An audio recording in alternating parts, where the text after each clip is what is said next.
Good morning. Just a quick one, really, to go over the stuff that I'm doing with Google Docs and Google Drive to help out my students. What I've actually got is, I do have my YouTube channel anyway, but what I've done as part of that, and I'm sure you know this one, but as part of having a Gmail account, you can have all of these various bits and pieces that can be used. And one of those is Google Drive, which is particularly useful. As you can see here, what I've done is on my drive I've created a folder which is called homeworking. So you can see just here, homeworking content, and I've got my year 8 and also my year 10. Now the year 10 one I think is the most interesting, because what I've done is I've shared these folders directly with students. So what that means is that both this homeworking lesson and these orthographic practice lessons and the plastic research, they can actually upload and save files. So for example, you can see here, these were done last week, which are all technical drawings that were done. They've just been able to take a photograph of it, and the majority of the group have actually done it now. I've got a couple more that have appeared this morning, and I'm just using my feedback site to actually talk to them about it. So they've taken photographs of the drawings they've done. I'm giving them feedback, giving them a grade in effect, just to give them and some pointers about how they can improve it. You can see some have done it as images, some, I see Nick actually has just uploaded one as a PDF. So you can see he's created that as a PDF. He's actually taken the time to scan it, and I have to say, very, very good indeed. He's done that quite recently. The ones at the bottom tend to be the ones that have been done more recently. They have been given today as well a task to do some plastics research. So I've actually asked them to create it inside Google Drive. Now these are live documents. What you're seeing here is students' work as it's being completed. So, for example, these are appearing actually in this research folder as I talk it through.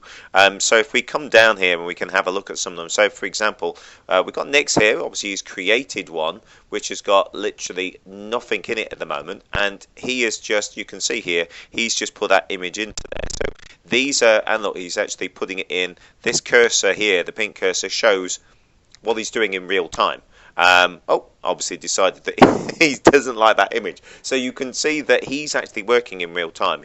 I can see what he's doing. He will be typing into this one, as is typical. A watch student never works, as they say. Let's have a look at another one. So we've got Dan here that has been done quite a bit. Now, I looked into this morning, and he'd literally just got one image, but you can see that he's actually typing this. And the great thing about the Google Docs is that they can create these live documents.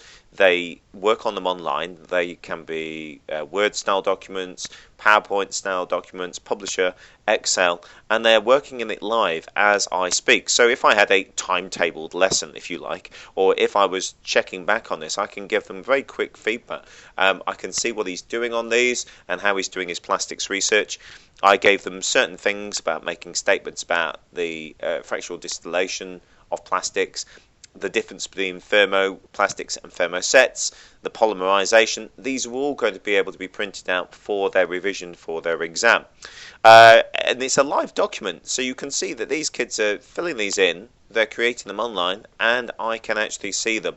And the great thing is, the good thing about Google Drive is that it's very interactive. You can see what they're working on, and I really do like that as part of it. You can see as well the statistics on here. So if I come down here, you can get loads and loads of bits and pieces of information about what actually happened on this one. So you can see there's different versions. The activity log is quite interesting. So I can see that he created it at 11:42. So he's got this activity today, and when doing this plastics research and what he's actually done on it. And it says no recorded activity before the 30th, obviously, today. And it will give me all those bits and pieces about when they went into it. So he created 11:42, last opened by myself at 12:27. He's probably taking the break at the moment, and you can see the activity that he's done on it. So you can really tell what time of day the kids are accessing these, and there's a lot more sort of research that you can do in those ones, and different types of things you can do, different views, see when people added it, and also if people decide to go in and change people's work, you can see who's done what, so, and get previous editions. I just wanted to share that with you because I know that you're looking at Google Teams and etc. I haven't actually used that much, but I know that other places are using it. But I thought you might like to see what's going on with Google Docs, which is completely free of charge. It's very fast, very effective, and is very accessible as well by most students. I can't see many students having issues with it. Anyway, just wanted to share that with you.